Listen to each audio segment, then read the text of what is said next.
La semana pasada tuvimos la presentación de trenes y el día de hoy está aquí Jesús Esteva, secretario de Infraestructura, Comunicaciones y Transportes. Él nos va a hablar de los avances en las licitaciones de carreteras, las distintas obras que estamos haciendo, y al cierre tenemos detector de mentiras. Entonces pasamos primero a informe de carreteras y luego ya respondemos a sus preguntas. Ahí vamos a hablar también de el 50% de los, el 25% más que puso el presidente Trump al acero y al aluminio. Ya contestamos a las preguntas que tengan. Adelante, Jesús. ¿Aquí o allá? Allá.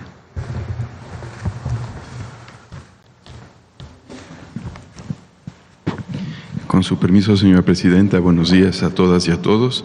A continuación informo sobre los avances en infraestructura carretera. La siguiente, por favor. El día de hoy traigo estos 7 puntos: obras de continuidad, ejes prioritarios, puentes y distribuidores viales, el programa general Lázaro Cárdenas del Río, programa carretero de Guerrero, caminos artesanales, conservación de carreteras, y al final mencionaré inversión mixta y modernización de carreteras de inversión privada. La siguiente, por favor. En obras de continuidad, aquí estamos viendo imágenes sobre la carretera San Ignacio-Tayoltita, que está ya por concluirse. Lo único que falta es este viaducto del Saus, donde ya salimos prácticamente de columnas, ya están fabricadas las traves y se estarán montando entre junio y julio. A finales de julio estaremos ya poniendo en operación esta obra. Es una obra de 96 kilómetros pues una obra compleja que está ya a punto de concluir. En total tenemos 3 frentes de obra en este último tramo, 50 máquinas, y es un viaducto de 144 metros de longitud. La siguiente. Puente Rizo de Oro, he estado presentando aquí los avances. Ya al día de hoy estamos por iniciar los montajes, la estructura metálica está concluida. Estos son los últimos elementos para unos gatos hidráulicos que se colocan en la parte de arriba. El cable para instalar la estructura ya está tensado, y ahí pueden ver la estructura que se estará montando en las próximas semanas. Esta obra se estará concluyendo en octubre de 2025. Este año son 400 metros de longitud y son 2 kilómetros en total con los accesos, lo que significa la obra. Entonces ya estamos a punto de iniciar los montajes de la estructura metálica. Es una estructura en arco. La siguiente, esto en Chiapas.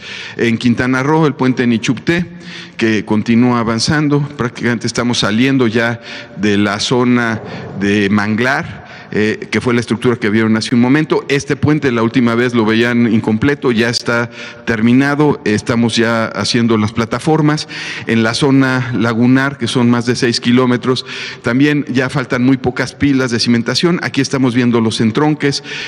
Importante mencionar que ya el entronque Cuculcán tenemos una de las rampas y estaremos teniendo 5 frentes de montaje de traves. Esto es importante mencionarlo porque eso es lo que nos da los ritmos para poder concluir este año.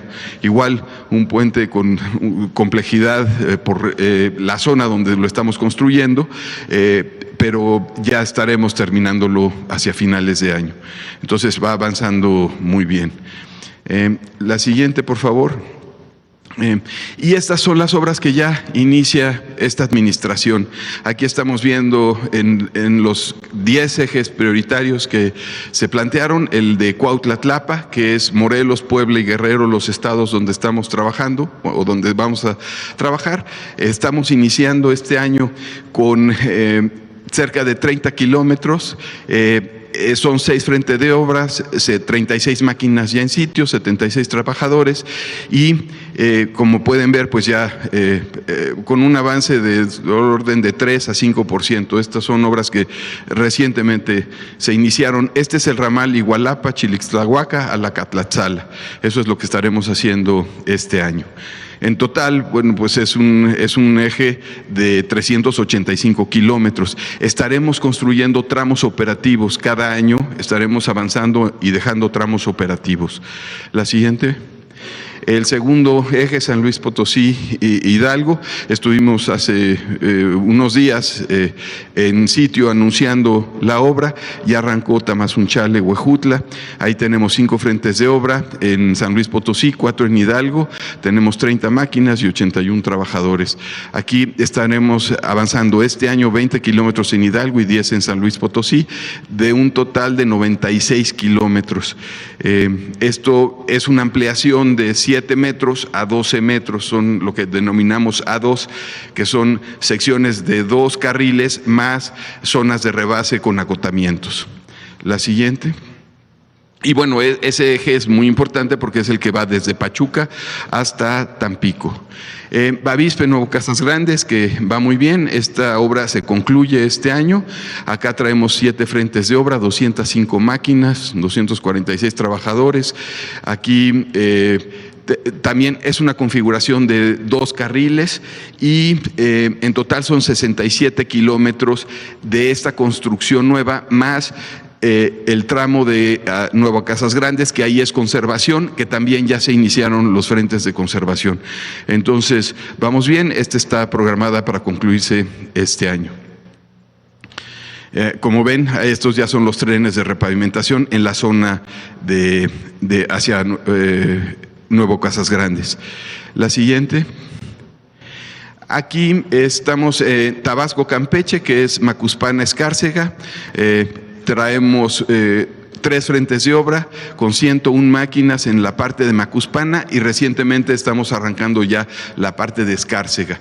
Entonces estamos cerrando por los 2 frentes. Este año estaremos concluyendo 12 kilómetros en Tabasco y 4 en Campeche y en total son 67 kilómetros. Esta se va a llevar entre 2 y 3 años. Es compleja acá la construcción por el agua, por los niveles de agua, por las lluvias. Afortunadamente, bueno, pues hemos avanzado de manera importante estos primeros meses y pues estaremos atentos a las lluvias en las próximas, en este periodo. La siguiente, por favor. Oaxaca, Guerrero, aquí traemos el eje de Salina Cruz y Guatanejo.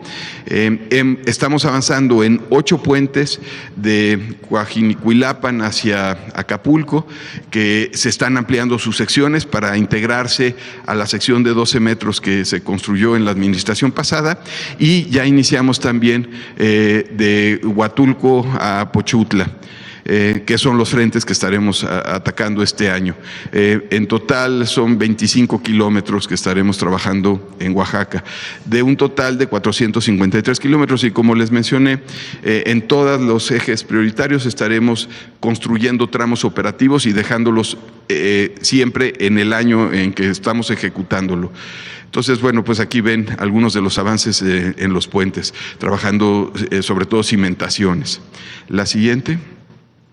En Morelos, el circuito Tierra y Libertad, que también ya inició terracerías. Aquí traemos tramos de ampliación, de modernización, tramos de conservación y también la intervención del puente de Jojutla, que más adelante vamos a ver. Aquí pues también ya estamos trabajando. La siguiente. Estamos en el Estado de México y Guerrero, en el tramo Tolucas y Guatanejo. Aquí estamos trabajando de Toluca a Tejupilco. Esta obra nos está apoyando la Secretaría de la Defensa. Aquí traemos 4 frentes de obra, 18 máquinas y 125 trabajadores. Y estamos iniciando con la parte de instalaciones de drenaje, muros de contención y terracerías. La siguiente. Y finalmente estamos por iniciar Sonora, Chihuahua. Aquí estamos firmando el convenio con la Secretaría de Marina. Se van a invertir 450 millones este año. En total, acá es un proyecto de 350 kilómetros y estaremos avanzando del orden de 30 kilómetros este año.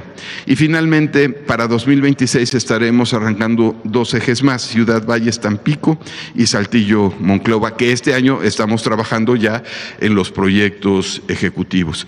Esto en cuanto a los 10 ejes prioritarios. La inversión en 2025 son 10,254 millones de pesos y en total 2025 a 2030 serán 112,000 millones.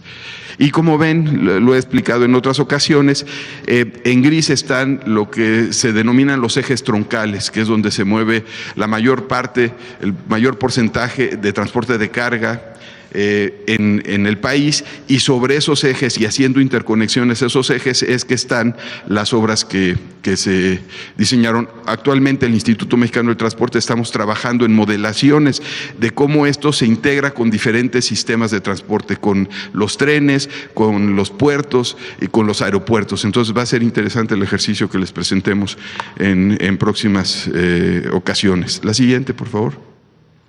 Aquí también les presento los 21 puentes y distribuidores viales que tenemos programados. Este año estamos arrancando 10 y los ejercicios que hacemos, que viene desde que se hicieron los segundos pisos con la presidenta. Ella implementó esto de hacer modelaciones, no se hacían previo a ese primer ejercicio del distribuidor vial San Antonio, y ahora todos los proyectos en específico, los que tenemos para puentes, hacemos ejercicios de modelación y con base en ello tomamos las decisiones. Entonces vieron el ejercicio del estado actual, del ejercicio ya con la intervención, y ahora vemos las obras que estamos haciendo. Estas son obras preliminares, obras inducidas. Estamos haciendo un canal para tomar parte de las aguas que se generan en las lluvias torrenciales, digamos, porque vamos a hacer un puente a desnivel. Un puente a desnivel que no tiene tema de inundación, dado que siempre va en declive y que pasa siempre el agua y va a desfogar hacia el mar, pero necesitamos hacer ese canal que veían previamente. Esta es la imagen objetivo. Los movimientos principales son sobre la carretera transpeninsular, la 01, y la modelación nos dio una vida útil con un nivel de servicio eficiente de 30 años con la solución que estamos dando. Se quedan 14 cruces a nivel, sobre todo peatonales, por la propia movilidad que tenemos en la zona. Entonces es una buena solución y pues ya está en marcha. La siguiente.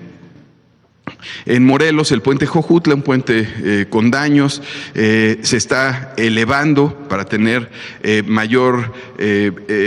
menor vulnerabilidad ante condiciones de lluvias torrenciales. Ya se diseñan para, lo he mencionado en otras ocasiones, para periodos de recurrencia de 1000 años, para lluvias torrenciales de 1000 años, y ya se desmontó el puente y ya se concluyeron también las cimentaciones, las pilas, y se está por iniciar la construcción de las columnas. Aquí se estará concluyendo este puente en agosto y es parte del circuito Tierra y Libertad. La siguiente.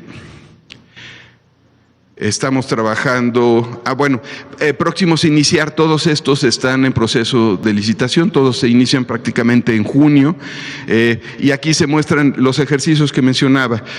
Previo a las licitaciones hacemos estas modelaciones para tomar la decisión de cómo quedan esos distribuidores. Entonces estaremos construyendo los puentes de Alameda Oriente, que es bajar los existentes y construir nuevos.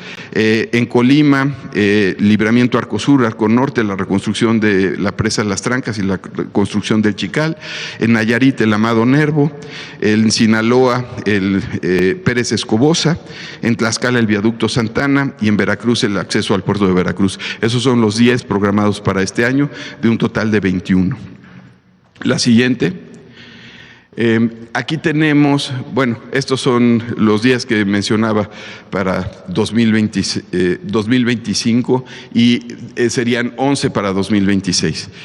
Que serían otros 4 en Colima, el de la Universidad Autónoma del Estado de Morelos, en Morelos, en Nayarit, el Luis Donaldo Colosio, en Querétaro, Avenida de los Patos, Quintana Roo. Una falla geológica, ya lo estamos interviniendo, más ya lleva un avance importante, era una de las demandas muy sentidas en la población y esperamos en 2 meses estar concluyéndolo. Y Veracruz, traemos el Coatzacoalcos 1 y el Paso del Toro, que esos serían para el próximo año. La siguiente. Y acá el programa general Lázaro Cárdenas del Río, que es importante, son casi 1,000 kilómetros de intervención. Este año estamos interviniendo 612, ya arrancamos más de la mitad en Guajuapan de León, a Oaxaca, en el tramo Nochistlán, en Tehuacán, en los límites de Puebla y Oaxaca, Chazumba y Guajuapan de León, Putla de Guerrero a Pinotepa Nacional, y estos están por iniciar. Se iniciaron ya los de las carreteras federales y estamos por iniciar caminos alimentadores y carretera estatal. Y estamos haciendo repavimentación en donde podemos, ampliamos sección y también estamos reforzando medidas de protección en curvas y en zonas de barrancas. Entonces, bueno, pues este es para este año 600 kilómetros. La siguiente. En cuanto a la reconstrucción de puentes y la intervención y rehabilitación de carreteras en Guerrero, ya estamos en la red federal en la reconstrucción de 5 puentes, que prácticamente es muchos de ellos ampliarlos y otros hacerlos nuevos, como es el caso del puente Omitlán. Ahí se ve el paso provisional que nos pidió la comunidad, pero dado que ya vienen las lluvias, se está implementando un segundo puente para que no se queden sin paso ahora que estemos con las lluvias, en lo que terminamos de construir el puente. Y en la red estatal traemos 63 puentes y 43 tramos carreteros. Ya hay 44 de esos puentes en proceso, son puentes más pequeños, pero también son construcciones prácticamente nuevas. La siguiente. Bueno, aquí se ven algunos de los puentes que todos ya están con labores y con trabajos de construcción. La siguiente, por favor. Bueno, puente Acahuitzotla también, como ven, en todos ya trabajos de cimentación. Y bueno, pasamos a caminos artesanales, ya están prácticamente, al 15 de junio se firman ya todos los convenios con las comunidades. Esto es con la colaboración y la coordinación del Instituto Nacional de Pueblos Indígenas, y ya se iniciaron en Durango y en Oaxaca los caminos artesanales. Ahí se apoya con maquinaria y se inicia con maquinaria en aquellas zonas donde se tienen que hacer cortes importantes, y después ya entra la mano de obra.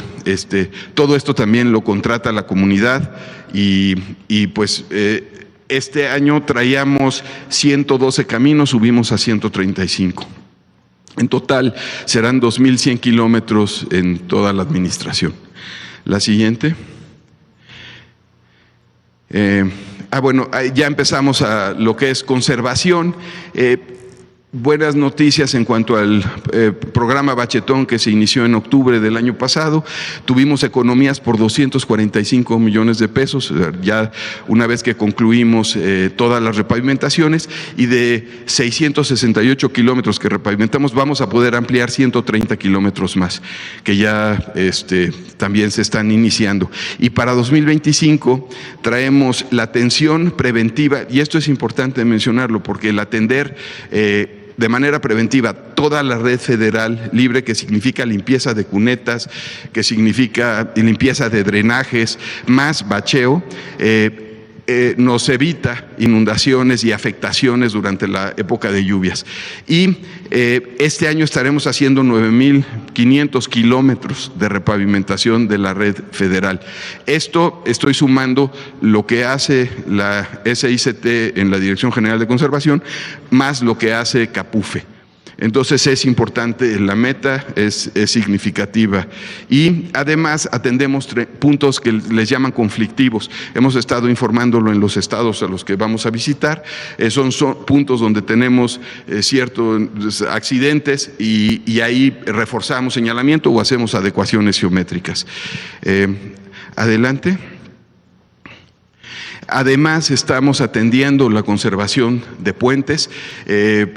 Algunos son reconstrucciones, como en el caso de Baja California. Hace unas semanas estuvimos ahí e informamos sobre 3 puentes en Baja California Sur que se están reconstruyendo. 2 son prácticamente nuevos, que por afectaciones de huracanes, y 4 en Baja California. Además traemos 18 puentes en diferentes estados, que se ven algunas imágenes de los que ya estamos trabajando, y 9 puentes que trae CAPUFE. El más significativo, el Antonio Dovalí, donde se están reemplazando tensores.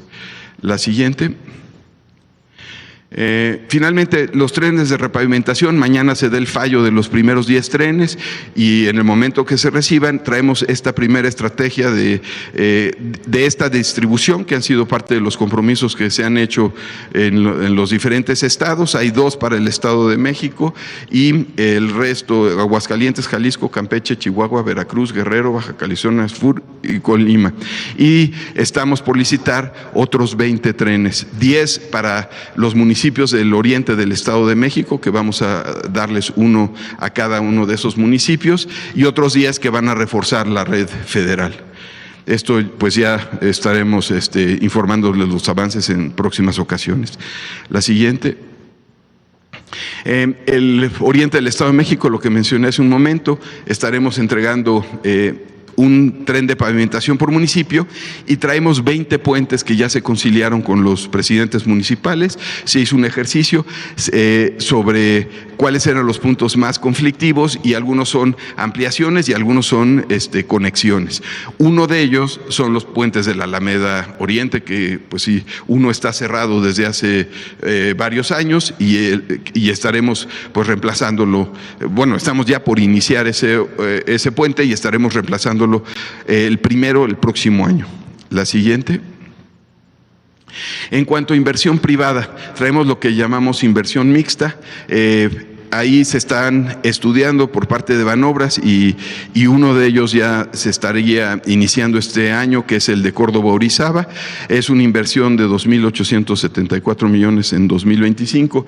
En total serían 769 kilómetros y una inversión de cerca de 70,000 millones a lo largo de la administración. Tenemos el corredor Golfo hacia el norte. Tenemos Nueva Italia, Lázaro Cárdenas, el bypass de Tijuana Ensenada, Las Varas San Blas, la Tepic-Compostela, que está también para concluirse este año, y como mencioné, el corredor Golfo Norte, más el puente internacional Nuevo Laredo 4. La siguiente. Adicionalmente hay autopistas que vienen ya de más de 10 años, algunas de ellas en su construcción. Hemos acelerado los trabajos, hemos resuelto muchos de los puntos que tenían algún tema que no permitía la continuidad, y al día de hoy nuestro plan es concluir todas estas obras en esta administración. En total la inversión será de 26,000 millones de pesos, 13,000 en 2025 y estaremos concluyendo ya todo lo que traemos como obras de modernización o construcción nueva de autopistas. En especial, por ejemplo, la Tizapán-Tlacomulco, que lleva más de 10 años, estamos planteándola concluir en 2027. Pátzcuaro-Uruapan para septiembre de 2025. Nos faltan 2 cruces ferroviarios y ya se podría poner en operación. Cardel-La Mancha-Laguna Verde la arrancamos hace un mes. Y bueno, en fin, los diferentes tramos los estaremos informando en siguientes ocasiones, pero todos ya están trabajándose y también planteando un programa de dejar tramos operativos cada año, de aquí a que se concluya y concluirlos todos en esta administración. La siguiente.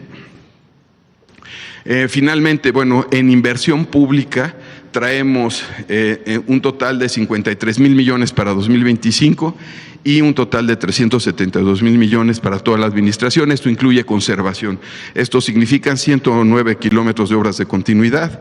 La siguiente, 2,220 kilómetros de los ejes prioritarios. Siguiente, 16 kilómetros en puentes y distribuidores. 904 kilómetros del programa Lázaro Cárdenas. El programa carretero de Guerrero, que son 1,800 millones este año, es la reconstrucción de los 68 puentes, 2,107 kilómetros de caminos artesanales y 48,000 kilómetros de conservación rutinaria todos los años, más calculamos que llegaremos a 10,000 kilómetros de conservación periódica. Y pues es cuanto, Presidenta. Gracias. Pues esta es la información, como ven, pues es una inversión muy importante que ya la gran mayoría ya está en marcha. Bueno, vamos a las preguntas, a ver acá. Gracias, Presidenta. Muy buenos días. Gaspar Vela, de Grupo Milenio. En primer lugar, Presidenta, preguntarle, el día de ayer señalaba esta posibilidad de que el Instituto Nacional Electoral determinara la presidencia de la Suprema Corte de Justicia de la Nación por género. Finalmente, ayer la presidenta del INE, Guadalupe Tadei, señala que va a ser por votos. ¿Está usted de acuerdo en esta interpretación legal que hace el Instituto? Yo dije que había la posibilidad, de acuerdo como estaba la Constitución, que pudiera ser mujer, pero el mismo día de ayer dije, esto le toca determinando al Instituto Nacional Electoral. Y el instituto pues lo que define es que no, que es el que tenga mayor número de votos, y nunca planteamos algo distinto, sino lo que se habla es que este año son 5 mujeres y 4 hombres, porque son 9 integrantes de la Corte. Entonces toca 5 mujeres y 4 hombres. Cuando se vuelva a elegir la Corte, pues tocará 5 hombres y 4 mujeres. Entonces, me da mucho gusto que el próximo presidente de la Suprema Corte de Justicia de la Nación sea un indígena mixteco de Oaxaca, un muy buen abogado, muy buen abogado. Tengo el privilegio de conocerlo, no solamente sobre temas relacionados con los pueblos originarios, sino en general. Tiene un amplio conocimiento. Es un hombre modesto, sencillo, pero no por eso con una enorme inteligencia y sensibilidad social. Entonces nos da mucho gusto, la verdad que, a ver si ponen cómo está, si ya quedó el conteo completo del INE. A ver, eso.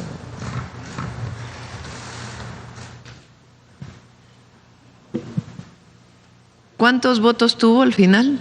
A ver si viene abajo. 12.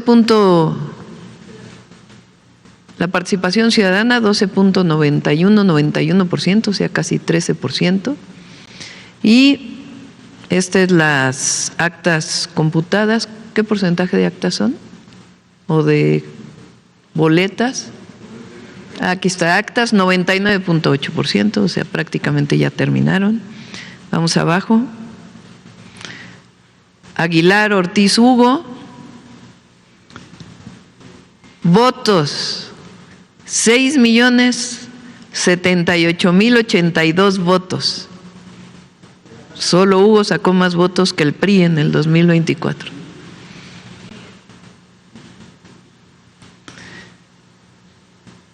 Bueno, vienen nombres primero, ¿eh? Figueroa Mejía, a ver, bajen. Hombres.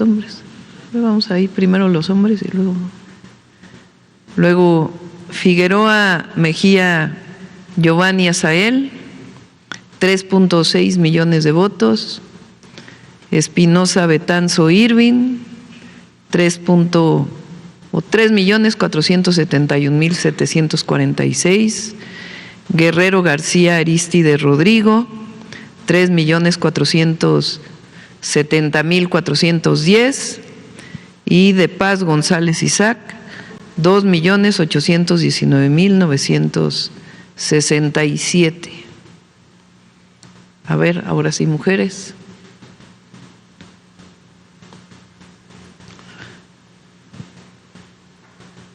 Batres Guadarrama Lenia, también creo que tuvo más votos que el PRI, 5.744.290. Esquivel Moza Yasmín, 5.194.044. Ortiz Alf Loreta, 4.919.043. Ríos González María Estela, 4.613.018. Y Herrerías Guerra Sara Irene, 3.152.275.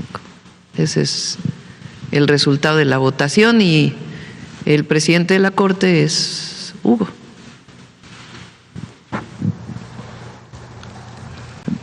Presidenta, por otra parte, ¿qué reporte hay sobre el cierre temporal de los museos de las intervenciones del Carmen, Nacional de Antropología y del Templo Mayor? Esto debido a el cambio en la sustitución de la Policía Auxiliar de la Ciudad de México por seguridad privada. Preguntarle si tiene algún reporte de esto. No tengo reporte. Vamos a preguntar. Ellos tienen la orientación de contratar a el servicio federal. Entonces vamos a revisar qué está pasando ahí. Ok, o a la Policía Auxiliar también. Ok, Presidenta, muchas gracias. Por otra parte, ¿qué estrategia va a utilizar el Gobierno de México ante este incremento en los aranceles del acero y aluminio sí, exportados? Qué bueno que lo preguntas. Es una medida que consideramos, injusta. Es una medida para todo el mundo, no solo para México.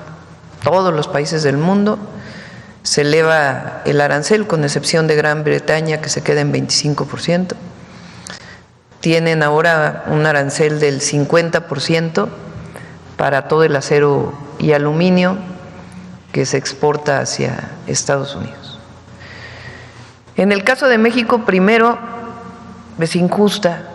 Número uno, porque, como lo hemos dicho varias veces, México importa más de lo que exporta en acero y en aluminio.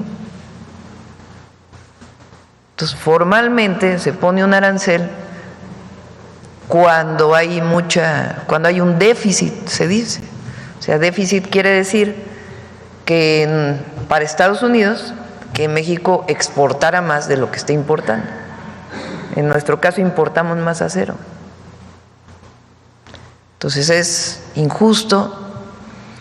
Segundo, desde nuestra perspectiva no tiene sustento legal, porque hay un tratado comercial. Se está viendo por razones de seguridad nacional de Estados Unidos. Y ayer mismo la vocera de Casa Blanca dice que hay muy buena colaboración en todos los términos con México, incluido el tema de seguridad. Entonces, no creemos que tenga sustento. Y la otra es insostenible, porque así como en autos, en la construcción de un auto hay muchas autopartes que pasan de un lado a otro de la frontera, en el caso del acero también. Entonces, ¿qué vamos a hacer? El día de hoy tenemos una reunión con las cámaras del acero y el aluminio. Ya habíamos avanzado mucho con Estados Unidos en un acuerdo especial para México. Entonces, hoy tenemos una reunión con la Cámara del Acero y el Aluminio. ¿Es aquí, Presidenta? El viernes, sí, en algunos casos no pudieron, no van a llegar físicamente, entonces va a ser a distancia de algunos de ellos que no viven en la Ciudad de México. ¿A qué hora está programada, perdón, Presidenta? A las 11:30.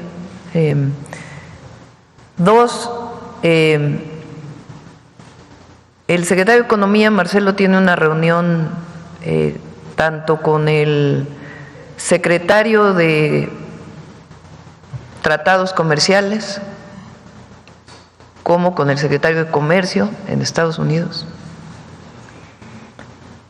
Y si no hay un acuerdo, pues ya nosotros estaríamos anunciando la próxima semana. Porque nuestra responsabilidad, primero, es proteger el empleo a las y los trabajadores mexicanos. Y segundo, pues a la industria del acero. 50% de aranceles pues representa una afectación a la industria del acero y el aluminio muy grande. Ya de por sí el 25% representaba problemas, pero íbamos resolviéndolo con la disminución de importaciones de otras regiones del mundo. Entonces, si no, pues la próxima semana estaremos también anunciando algunas medidas que estaríamos tomando nosotros. Que no tiene que ver con un ojo por ojo, no, sino de protección de nuestra industria y nuestros empleos. es una medida de apoyo a la industria del acero, que tiene una historia en México enorme, a la industria del aluminio y a los empleos que generan estas industrias, que es muy importante. Entonces, México tiene también que protegerse, que fortalecerse. Entonces, no estamos de acuerdo, no creemos que sea justa ni sostenible, porque encarece todo, y esperamos llegar a un acuerdo. Si no se logra, pues estaremos anunciando también algunas medidas que tenemos que tomar necesariamente para fortalecer y proteger los empleos. No es un asunto de venganza, en inglés le dicen retaliation, no, es un asunto de protección de nuestros empleos y de nuestras empresas. Finalmente, Presidenta, el día de ayer también el gobierno de Estados Unidos dio a conocer restricciones a las visas de funcionarios centroamericanos por los médicos cubanos, por la explotación de médicos cubanos a través de trabajo forzado. Ellos argumentan eso. ¿Qué postura tiene su gobierno respecto a esto? Y si ustedes ven algún riesgo para México con esta sanción. Pues primero, no es trabajo forzado, ¿no? Bueno, tendría que demostrarse. En el caso de México, pues hay un contrato con Cuba y otros países por el problema que tuvo México en el periodo neoliberal, que dejaron de formarse médicos.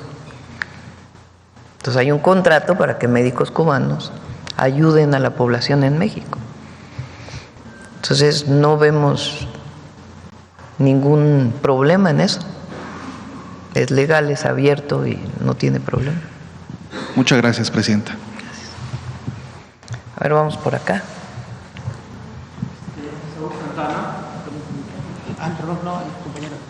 Vamos acá y luego vamos contigo, Saúl. Ajá. Nos ha dado tiempo de terminar toda la fila de adelante estas mañaneras, así que. Buenos días, Presidenta. Elia Cruz, de La Hoguera. Presidenta, hace un momento comentaba ya la nueva integración de la Corte. ¿Qué le parecen estos 9 perfiles que van a integrarla? Muy bien, muy bien. Lo decidió el pueblo, lo que decida el pueblo. Y son buenos perfiles. Ellos tienen que dar un ejemplo una vez que entren a la Corte, ellas y ellos, de una transformación profunda del Poder Judicial. ¿En qué sentido esta transformación? De que haya justicia para todas y para todos en México. Tienen que dar ejemplo de austeridad comparado con la parafernalia del poder actual, desde mi punto de vista. Tienen que dar ejemplo de profesionalismo, de impartición de justicia. Tienen que dar un ejemplo de que hay cambios, de honestidad, de honradez, de transparencia. Hoy son elegidos por el pueblo. Ahora les corresponde a ellas y a ellos, a partir de septiembre, dar un ejemplo a México y al mundo de que puede haber un sistema de justicia diferente, que no esté basado en grupos de interés, en dinero de por medio, en dar a unos y a otros no. Tienen que constituirse en un grupo de mucha presencia, en el sentido, no en los medios de comunicación, sino en el sentido de que se note en México que llegó también la transformación al Poder Judicial. Y no es un asunto político, es un asunto de honestidad, de sencillez, de modestia, de austeridad y de impartición de justicia. Entonces yo creo que lo van a hacer muy bien, muy bien. Presidenta, hablando justamente de la Corte, la actual Corte, desde su integración con la reforma del entonces presidente Ernesto Zedillo, en La Hoguera hemos hecho un recuento de esto, una serie de publicaciones donde hacemos un recuento, entre ellos pues todas las reformas principalmente impulsadas por el expresidente Andrés Manuel López Obrador, que echaron atrás, todos los privilegios de los que fueron sujetos más bien, pero también las resoluciones, algunas de las resoluciones que hicieron en contra del bolsillo de los ciudadanos en general.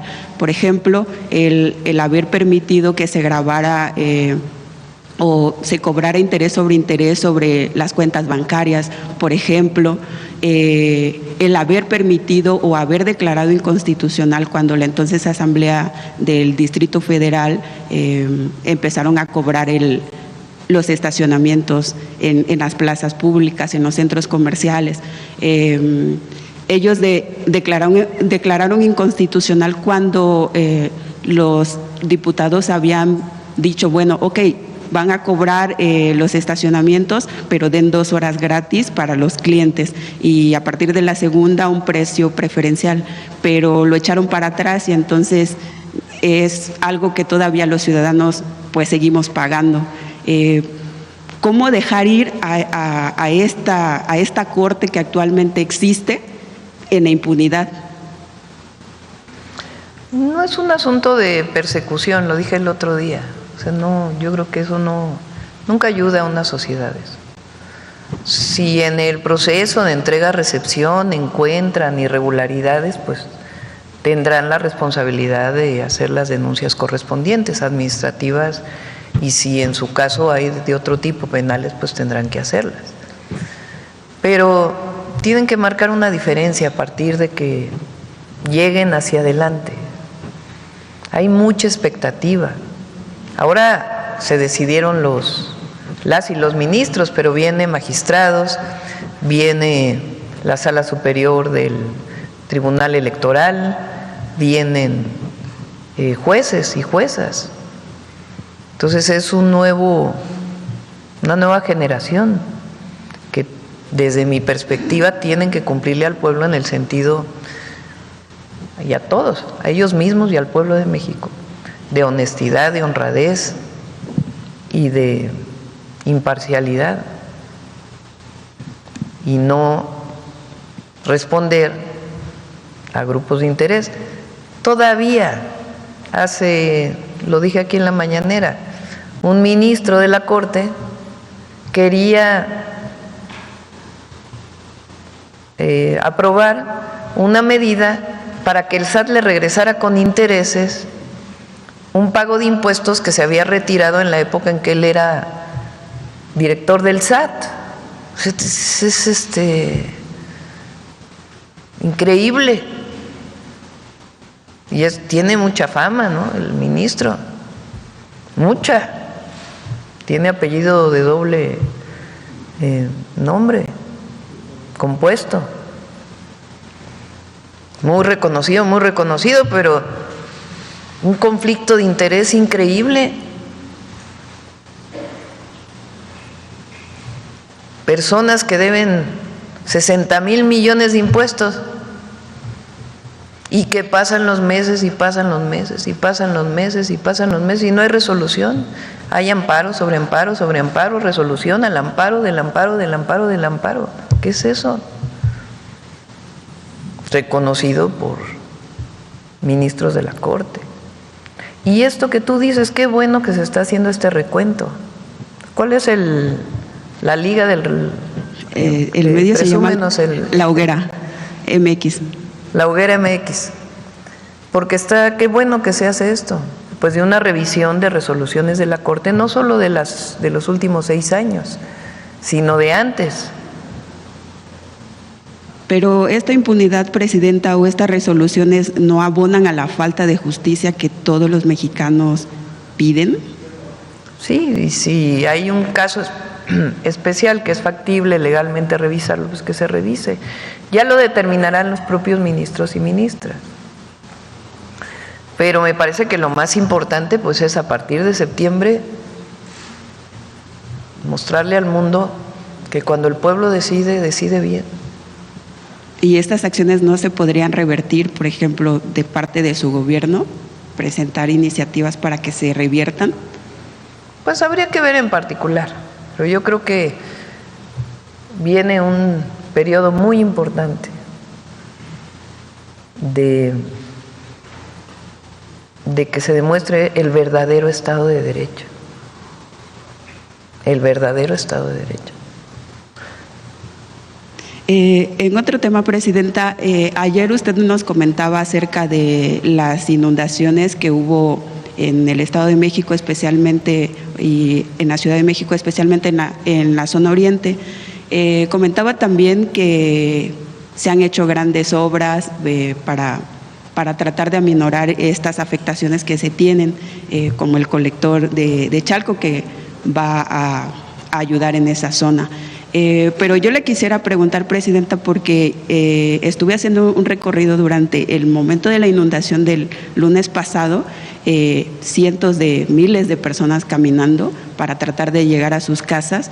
¿Qué se puede hacer o si su gobierno tiene proyectado hacer una obra en la zona de ahí de Santa Marta, Catitla, justo en la subida del Puente de la Concordia, porque ahí es donde se hace una terrible inundación que no permite avanzar hacia los municipios del oriente como Chalco, Valle de Chalco, Iztapaluca y los demás?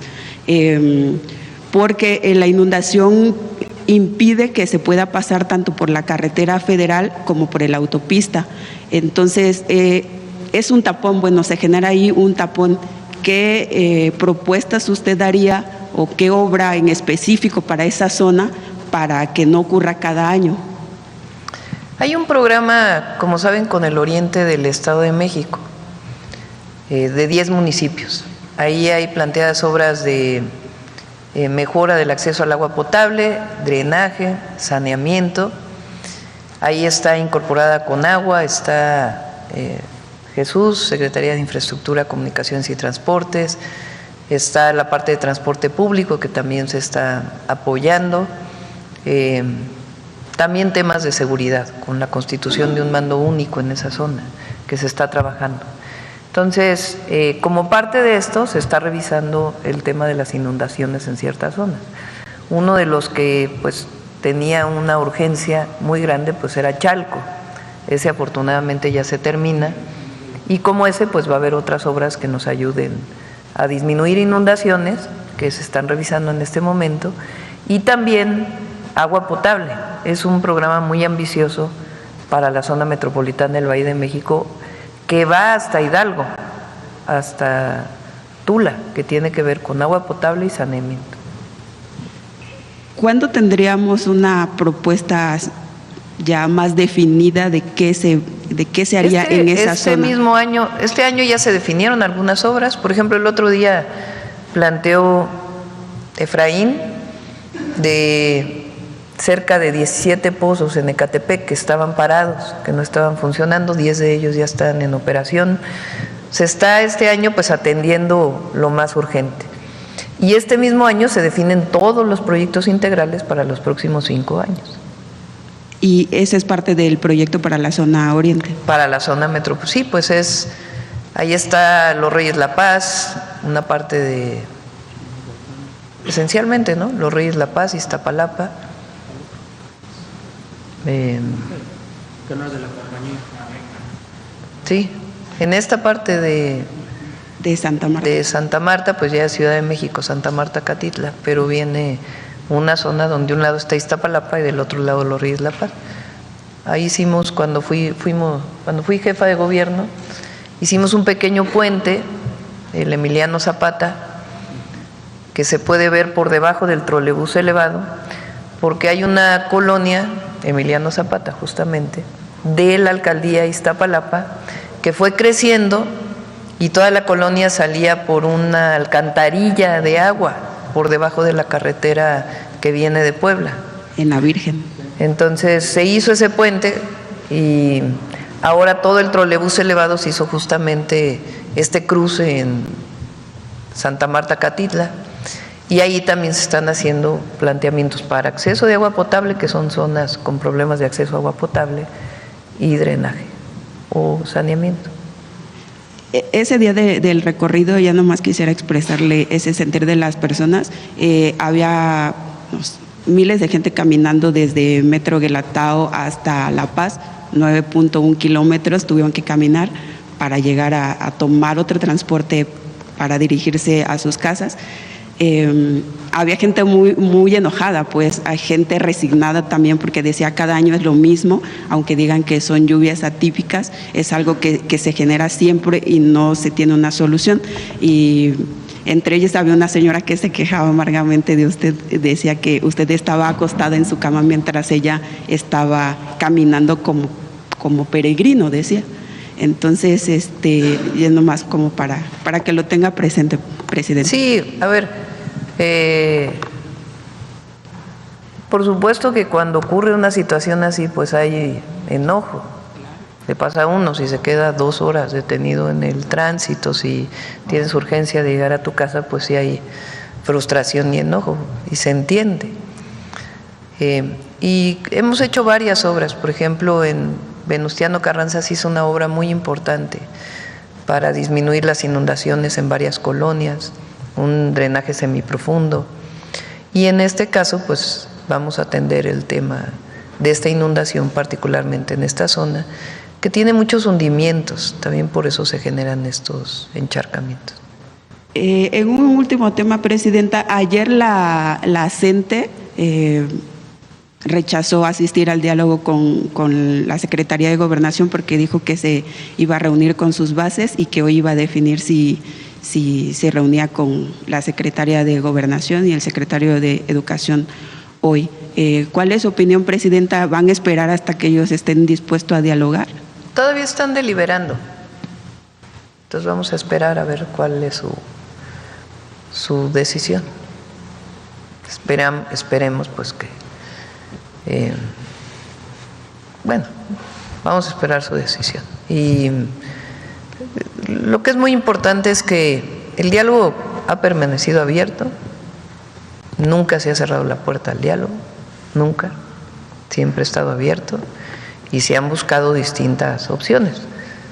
Y hay demandas pues que como se han planteado en las mesas con las y los maestros que están en paro de la CENTE, pues que es muy difícil cumplir porque no hay el presupuesto suficiente. Entonces vamos a esperar el día de hoy para... Las afectaciones siguen aumentando. Los comerciantes han hablado de grandes pérdidas, incluso ayer... ¿Pero qué quiere decir una fecha? Pero no les va a decir algún límite, alguno, o sea, no los va a invitar a que pues dialoguen lo antes posible, presidenta. ¿Y si no? El diálogo es lo más importante.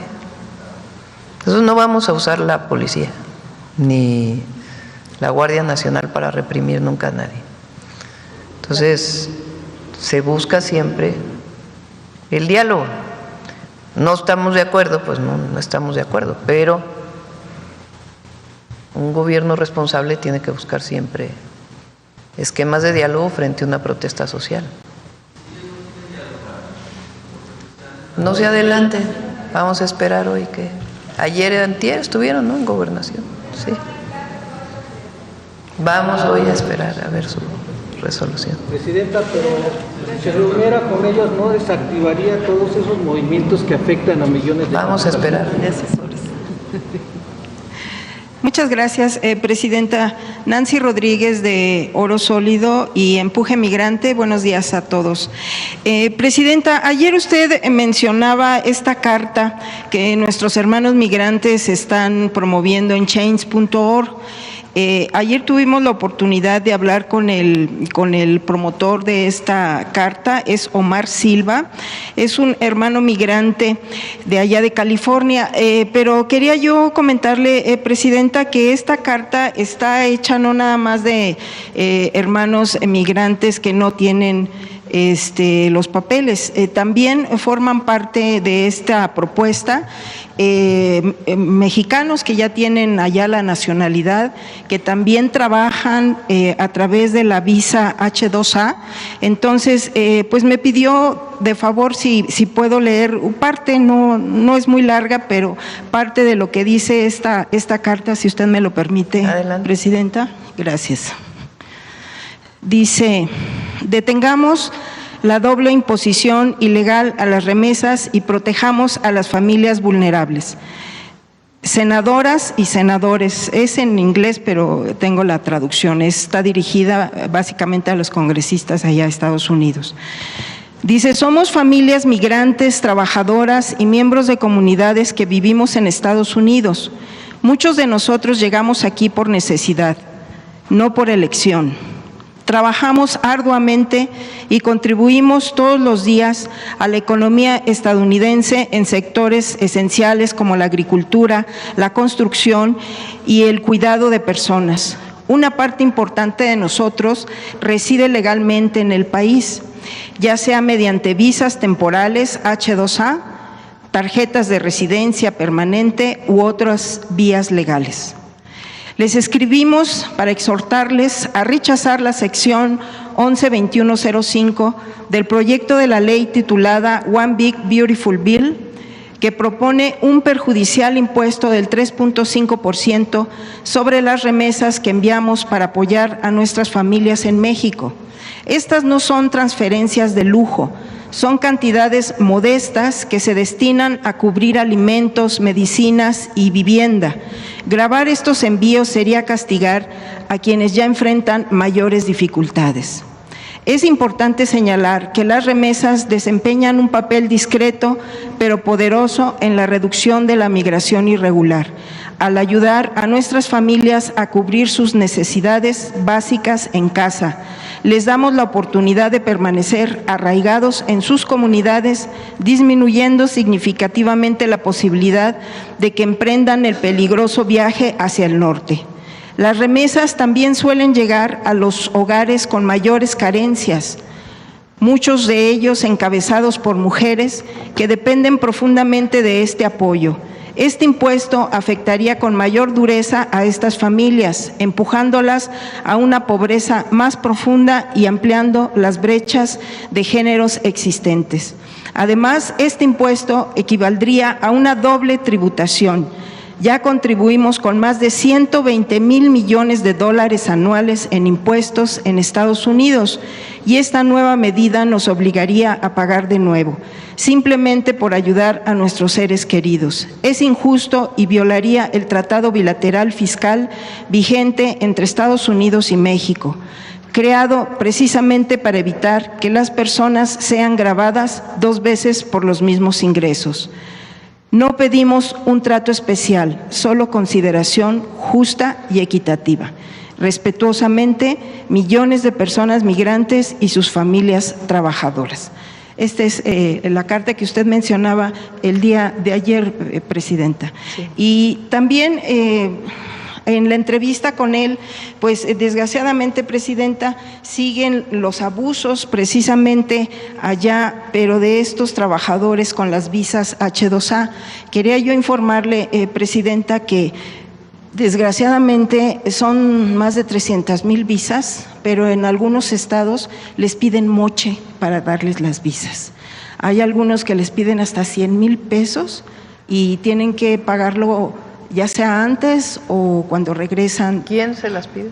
Hay algunos funcionarios en Chiapas, en Oaxaca, en Guerrero. Entonces, ellos… Pero la visa la otorga Estados Unidos, sí, ¿no? Sí, pero la promueven en los estados. Entonces, esto… O sea, coyotes, pues. ¿Cómo, perdón? Coyotes, supongo. Exacto, exactamente, sí, son coyotes. Entonces, que se revise esta entrega de estas visas. Pero la visa la dan en los consulados de Estados Unidos. Exactamente, sí, pero los promueven, obviamente. Pues si hay alguna denuncia en particular que nos quieras compartir. Ok, perfecto, sí. Presidenta, porque habría que revisar, no es la primera denuncia, ya anteriormente con el presidente Andrés Manuel López Obrador también denunciamos estos moches que les piden. Ahora, también otra cosa muy delicada, Presidenta, es que muchas veces estos trabajadores legales con la visa H-2A se tienen que venir en caravanas porque les van pidiendo en los retenes muchas veces también moche, o incluso pues hasta los asaltan. Entonces, déjeme informarle también que hay algunos pues contratistas allá de Estados Unidos que han tenido que contratar vuelos charters para evitar estos abusos al regreso de estos trabajadores. Entonces, son cuestiones que hay que revisar y que tienen años, ¿no? Entonces, algunas caravanas especiales, algunas fechas especiales, no sé, ustedes son los que… Sí, si nos das más información, con gusto. Sí, ok. Hacemos con Sergio Salomón, que ya está en migración. Exactamente. Un esquema sí. de apoyo, sí. Sí, y bueno, en otro tema, Presidenta, el año pasado, precisamente en el mes de agosto, se llevó a cabo aquí en este recinto el Congreso Continental de Medios Alternativos, incluso, bueno, pues impulsado por el propio presidente Andrés Manuel López Obrador. Llegaron compañeros de todo el mundo, más de 300, y muchos seguimos en comunicación, la gran mayoría, afortunadamente. Hemos tenido algunas reuniones en la Cámara de Diputados, algunos de ellos participaron en la mesa de telecomunicaciones. Entonces, aquí le traigo una carta que pues están solicitando si habría la posibilidad de que se volviera a hacer este congreso y si se contaría. En septiembre fue, ¿no? En poquito agosto. antes de que… Sí. ¿En agosto? Un mes antes de que… ¿Finales de agosto? De que usted llegara, sí. Entonces, querían saber si cuentan con su apoyo. Sí, sí, por supuesto. Que si se podría hacer nuevamente esta Lo organización. programamos. Sí. Ok, aquí le dejo el documento. Y ya por último, Presidenta, en reciente visita que usted hizo a Pasta de Conchos, cuando estábamos haciendo la transmisión a través de nuestro canal, bueno, usted estaba informando que ya se habían recuperado 21 cuerpos y, bueno, me preguntaron si el dueño, Germán Larrea, de Grupo México, era el que estaba pagando el rescate. Entonces, yo la última información que tuve es que no, que era no, es recurso todo federal. el recurso del gobierno. Sí. Y en aquel entonces la secretaria del Trabajo, ahora Luisa María Alcalde, informó que eran aproximadamente alrededor de 4,000 millones de pesos. Entonces yo le quería pedir si fuera posible que nos detallaran esos gastos o esa inversión de justicia y resarcir este daño que hasta que llegaron ustedes como movimiento, pues se les está dando respuesta, y sobre todo para el público, porque sí hay gente que piensa que tal vez está poniendo dinero y no. Yo le contesté que no, pero sí me gustaría saber, confirmarlo con usted. Son recursos federales. La obra está a cargo de Comisión Federal de Electricidad, que a su vez contrata especialistas en este tipo de minas, que son quienes han estado haciendo este trabajo, contratistas, empresas que conocen de estos temas, y se sigue financiando con recursos federales.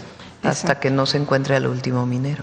Y que finalmente, como le dije yo en el chat, lo estamos pagando con nuestros impuestos, es parte del dinero de los mexicanos que estamos apoyando este plan de justicia y dignidad que ustedes llevaron a cabo. Sí, y además de resarcimiento integral a las familias y algunos apoyos que se continúa pues cerca de las familias para lo que requiera. Muchas gracias, Presidente. Gracias. Acá. ¿Tú? Sí. Gracias, Presidenta. Mara Rivera, de Enfoque Noticias.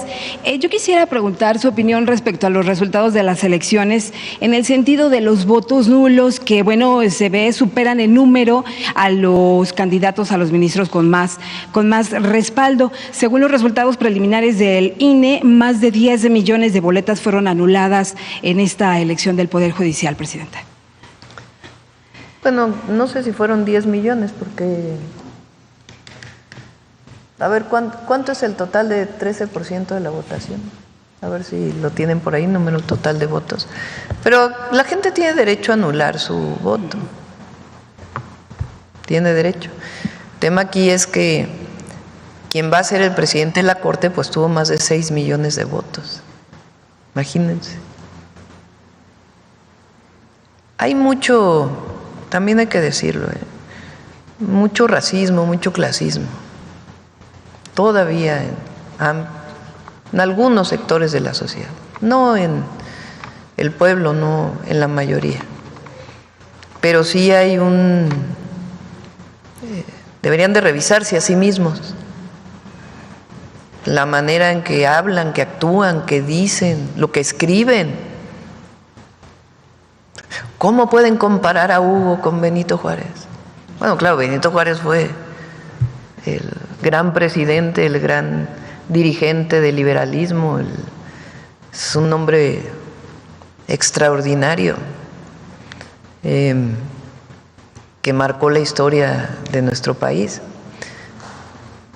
Pero en el sentido de que era un indígena zapoteco, que tuvo como impulso estudiar leyes para proteger a los indígenas, pues es lo mismo que impulsó a el próximo presidente de la Corte a estudiar leyes.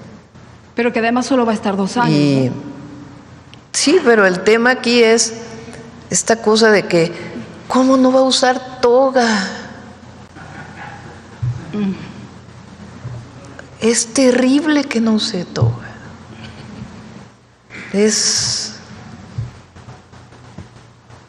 ¿Qué tiene malo que use textiles Tradicional, bordados, hechos por manos indígenas? Si lo importante es lo que van a hacer. Entonces, en el fondo, hay un profundo racismo, clasismo, que es como algo que les toca internamente de que cómo es posible. Entonces, tienen que hacer una revisión ellos. Si hacemos una revisión de lo que dicen comentócratas, de lo que escriben, es que además de que todos dicen lo mismo, es muy aburrido, porque todos dicen lo mismo. Lees a uno y es como si leyeras a todos al mismo tiempo. Yo creo que se leen y de ahí sacan sus fundamentos para escribir su artículo, ¿no? Porque difícilmente puedes encontrar a alguien que diga algo original. Pero en todo eso es cómo es posible. No lo comparen, imagínense, abrazó al presidente López Obrador. Entonces, va a ser muy bueno. Es un cambio profundo. Entonces, también que se revise eso. Imagínense, va a haber una identidad con la gente enorme. Y ellos tienen que demostrar y seguirla demostrando. Muy bien. Presidenta, respecto a esto que México pedirá a Donald Trump de los aranceles, el 50% que se ha tratado igual que Reino Unido, ¿qué sectores podrían esperar recibir el apoyo del gobierno de México en este plan que tendría para el viernes o anuncio? Porque se esperaría, por supuesto, que se impondrían aranceles a productos estadounidenses. Sería lo menos, dado que está violando Estados Unidos este acuerdo que se tiene en materia comercial con nuestro país. Y aquí yo quisiera agregar algunos datos. O sea, las medidas tendrían que ver con la protección de la industria del acero y el aluminio, porque es ahí en donde está la afectación. Entonces, ¿qué se tendría que hacer? ¿Cómo se tendría que hacer? Y como hacemos nosotros siempre, hay que apoyar desde abajo, pero sobre todo es frente a esta medida que está tomando Estados Unidos, ¿qué medidas debemos tomar nosotros? Que ya las hemos estudiado en muchas ocasiones. Les digo por qué también, porque no es solamente un asunto de, ay, ellos pusieron, nosotros ponemos. Muchos de los productos que tienen acero de Estados Unidos, si nosotros les ponemos 50% de arancel, pues lo encarece. Y eso representa que las cosas se venden más caro en México. Entonces tiene también sus consecuencias ponerlos. No digo que no será tomado en cuenta entre las medidas que hagamos, pero tiene también sus consecuencias. Entonces, por eso es que habíamos avanzado mucho con el 25%. Entonces, vamos a ver si muchos de los acuerdos se mantienen de lo que ya habíamos avanzado. Esperemos que sí, y que podamos tener pues otro tipo de noticias. Y si no, pues ya también tomaremos nosotros la decisión para poder proteger sobre todo los empleos en México de la industria del acero y el aluminio. Sí, yo le preguntaba también esto respecto a datos del INEGI, porque las ventas de autos al mes de mayo tuvieron una baja de 0.4% ya. Las consecuencias también en el consumo privado en marzo, cayó 1.3% comparado con marzo del 2024. Entonces comienzan a verse ese tipo de respuestas o de reacciones ya, porque estamos hablando del gasto finalmente de los hogares, de las instituciones privadas. Todo esto se está previendo, Presidenta. Sí, pero no hay preocupación. Hay ocupación, nos estamos ocupando. Nos estamos ocupando de esta situación que naturalmente pues impacta en México, pues cómo no va a impactar. Pero ¿qué estamos haciendo nosotros para que pues se siga fortaleciendo la economía de nuestro país? Entonces para eso es el Plan México. Y vamos avanzando en el plan. Y frente a esta nueva situación que se plantea, pues hay que también ocuparse. Gracias. Ahora, también en respecto a estas sanciones de Estados Unidos por la contratación de los médicos cubanos, se dice, Presidenta, lo que ya aclaró que no es un trabajo forzado, pero que se podrían dar la cancelación de visas. En este caso se habla de funcionarios como López-Gatell, incluso Zoé Robledo, entre ellos. Colaboración, coordinación, pero no subordinación. México define su política exterior, como lo dice la Constitución de la República. Si tomó en su momento el presidente López Obrador una decisión de invitar a médicos de distintos lugares del mundo para poder, en su momento en la pandemia, apoyar a las y los mexicanos, y después para atender el espacio de médicos especialistas que México no tenía, producto de una política que evitó que se formaran médicos especialistas en México, política deliberada, pues es una decisión que se tomó para apoyar a las mexicanas y a los mexicanos. Entonces, esas decisiones las toma el gobierno de México. México fue el único país, estamos hablando de hace muchos años, que votó en contra del bloqueo a Cuba. El único país que votó en contra del bloqueo a Cuba. Es decir, hay una historia de política exterior que viene de tiempo. Entonces, esa política exterior pues no se puede definir en función de otros, sino de los intereses de la nación y del pueblo. Okay. Y ya por último… Entonces, ¿qué esperamos? Respeto. Es lo que siempre hemos pedido. Respeto y trato de iguales, que hasta ahora hay un trato de iguales. Porque, repito, lo que hoy tenemos de los aranceles al acero y al aluminio es a todo el mundo. Por supuesto que nosotros respondemos como México, pero es a todo el mundo, no es algo que vaya en contra de México, es a todos los países del mundo. Lo de los automóviles es a todos los países del mundo. De hecho, Canadá y México tenemos algunas características preferenciales, pero es a todo el mundo.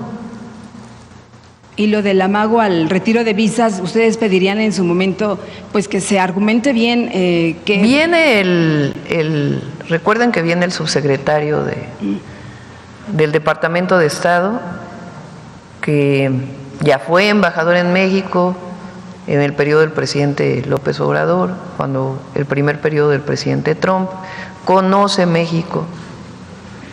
Entonces, y fue muy sensible en el momento en que fue embajador. Entonces, pues ya platicaríamos temas. Hasta ahora no se nos ha hecho saber nada en particular para México. Dos cosas nada más, Presidenta. Se dice que la plataforma oficial del gobierno mexicano, la de trabajen.gov.mx, fue víctima de un grave hackeo que dejó expuestos pues, los datos del personal, profesionales de miles de personas que aspiraban a cargos públicos en la administración federal. Y la segunda tiene que ver con, bueno, no, pues… No es… ¿cierto? No es cierta esta, no es cierta. Es otra, ¿cómo dices? Fake news. Okay.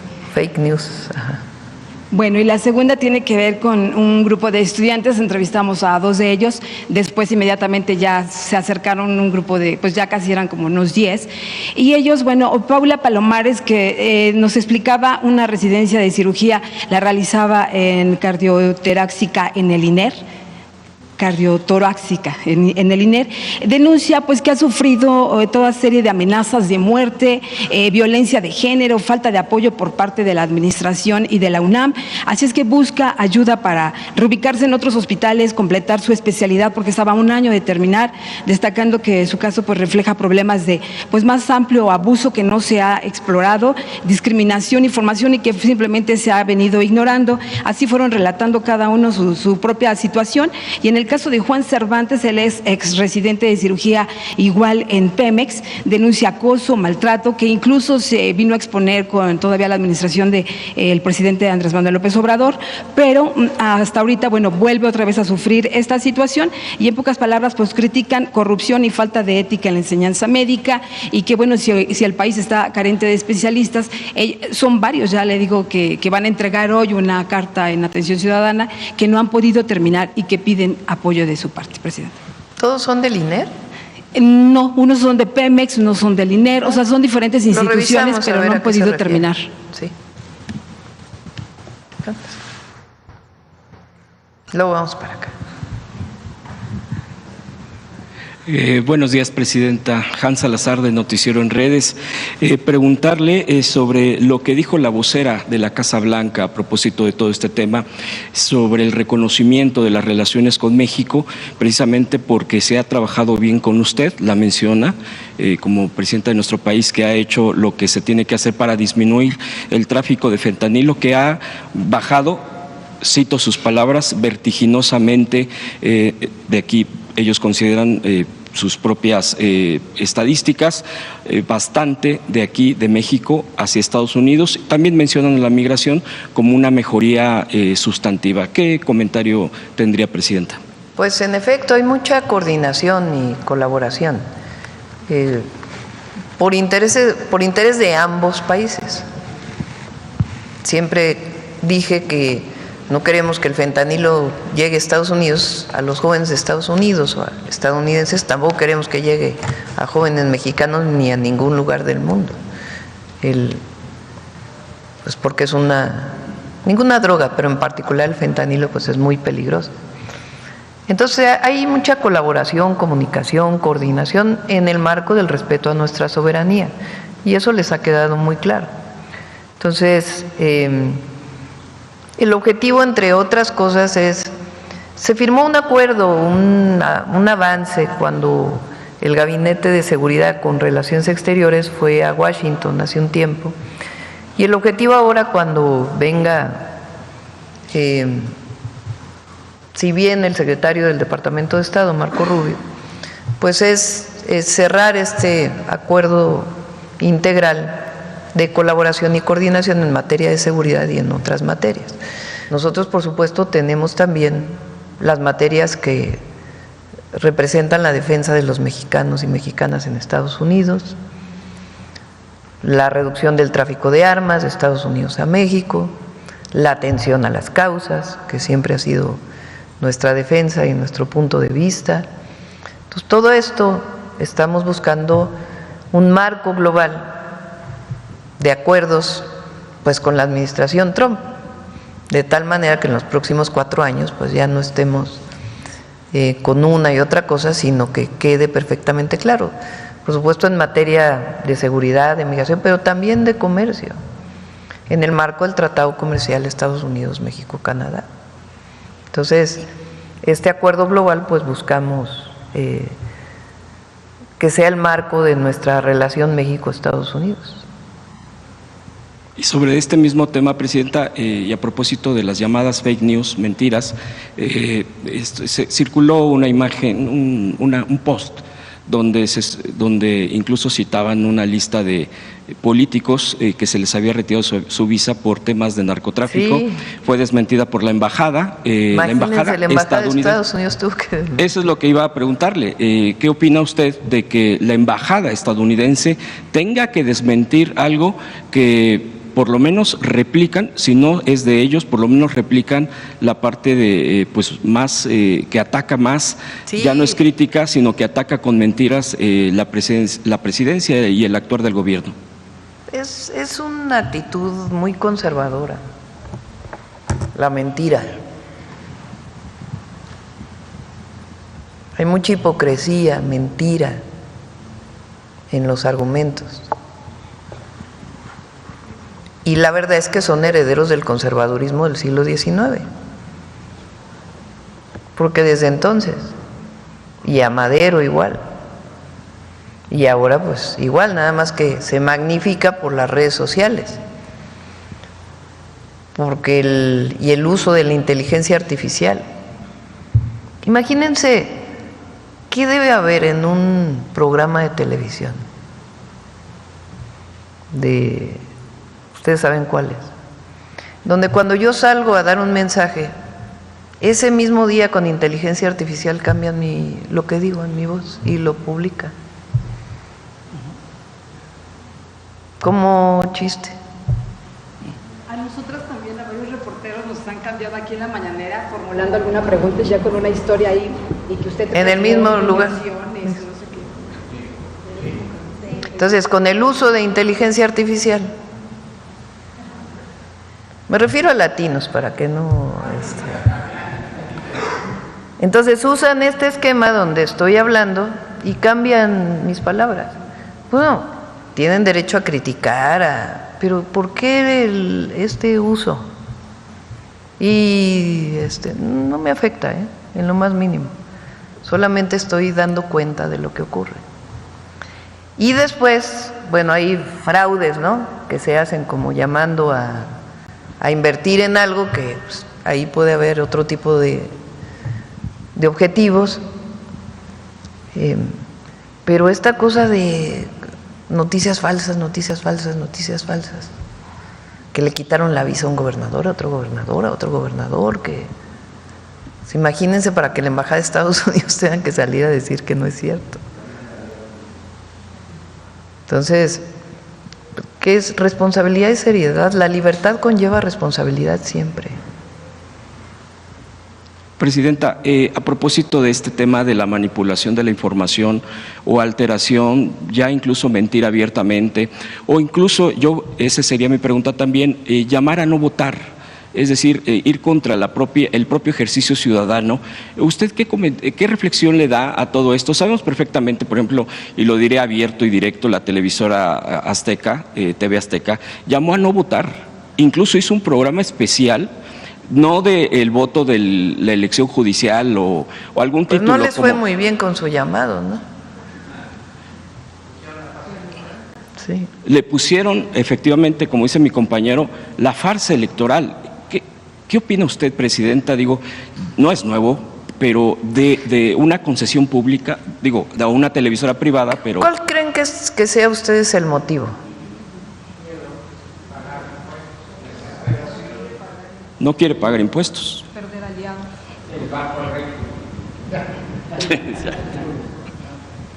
Pues así como que qué impacto tuvo. O sea, que voten 13 millones de personas en una elección al Poder Judicial y que el presidente de la Corte tenga más de 6 millones de votos. Imagínense. Es algo inédito frente a 100 votos, ¿no?, del Senado que hubiera tenido. Presidenta, y aprovechando el tema del día de hoy sobre la infraestructura... En el fondo que hay, perdón que te interrumpa, no tienen ya impacto.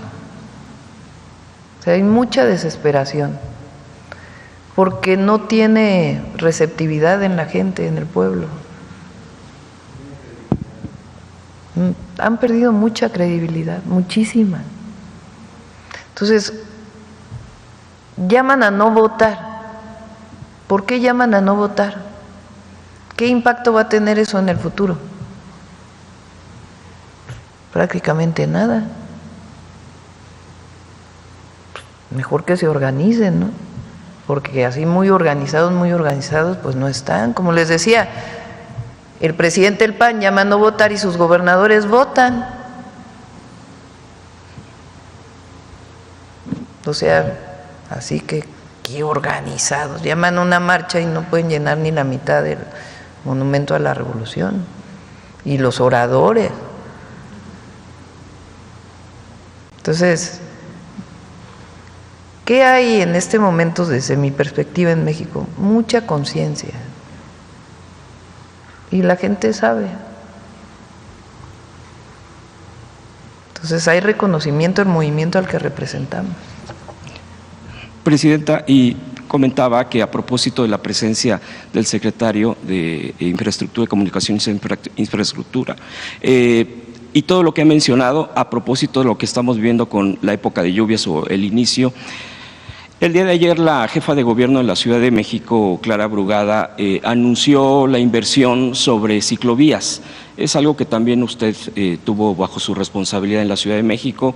Llama la atención los números que son, de los 553 kilómetros de ciclovías ya existentes, pues darle el mantenimiento, mejorarlas, construir. Se comprometen, no se compromete, más bien ya está presentando el trabajo de la construcción de 50 biciestacionamientos masivos, un velódromo, y se emplearía el programa de Ecobici al sur, oriente y norte de la ciudad.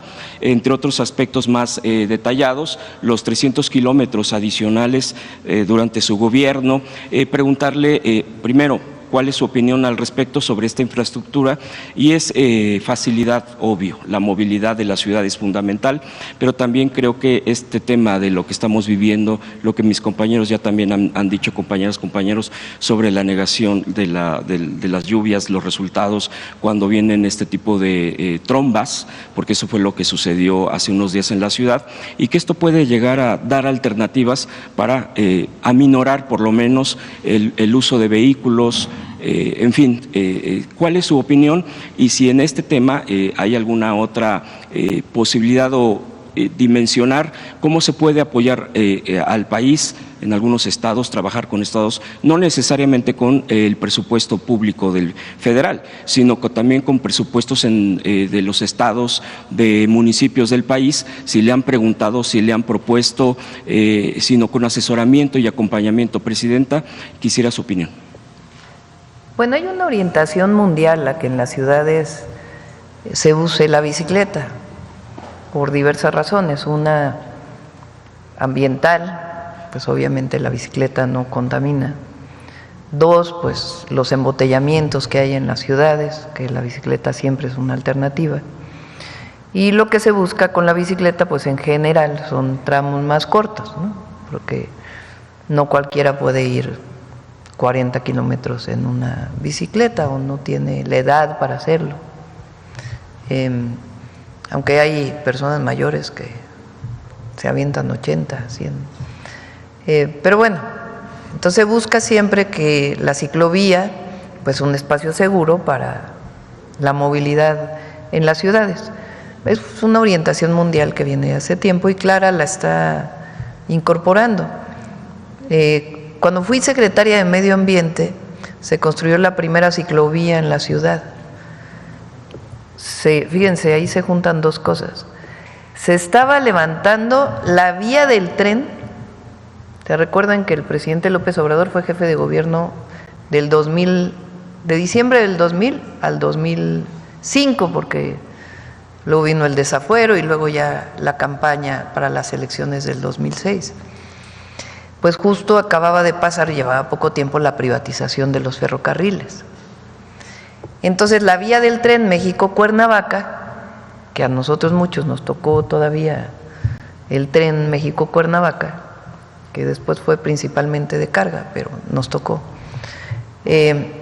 Cuando lo privatizan, deciden que ya deje de funcionar.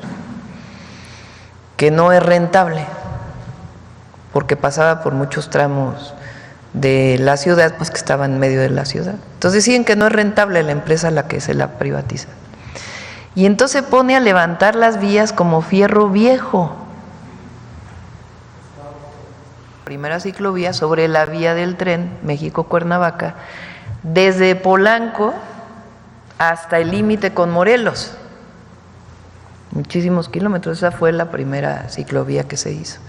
Ahí hay puentes todavía que se hicieron con tridilosa, con un hijo del ingeniero Eberto Castillo, para cruzar Periférico y otras cruces importantes. Por primera vez se usó el famoso ecocreto ahí en el suelo de conservación para que se filtrara el agua. De ahí llegó Marcelo a la jefatura de gobierno y continuó con las ciclovías. Él hizo el domingo que se sigue hasta ahora, el cerrar Reforma para que lo use la gente para andar en bici. Se construyeron ciclovías, después Mancera hizo algunas y luego nos tocó a nosotros construir cerca de 200 kilómetros de ciclovías nuevas. Y ahora pues me da gusto que Clara recupere esta idea de los cicloestacionamientos, porque ayuda mucho si uno anda en bici, deja la bici en un cicloestacionamiento segura y luego se sube al metro y entonces puede hacer transferencia. Entonces, qué bueno que continúe con ello. Por último, Presidenta, ¿qué opina sobre que el Museo Nacional de Antropología gana el premio Príncipe de Asturias de la Concordia 2025? O princesa, ¿no? Princesa de Asturias, discúlpeme, ya estoy cambiando. Sí. También hay un príncipe, también sí, hay un premio sí, hay un princesa, sí. Princesa de Asturias, por ser heredero de una larga tradición en defensa y preservación de una parte esencial del patrimonio antropológico de la humanidad. ¿Cuál es su comentario? Y le agradezco las respuestas. Pues a ver si empiezan por ahí a pensar en el perdón. Pues sí, ¿no? Es un gesto de parte de la corona española reconocer al Museo de Antropología. Entonces, pues, ya dieron el primer pasito. Espero que continúen en este proceso de reconocimiento pleno a los pueblos originarios, a las grandes civilizaciones del pasado, a los pueblos de hoy y a las grandes atrocidades que se cometieron durante la llamada conquista española.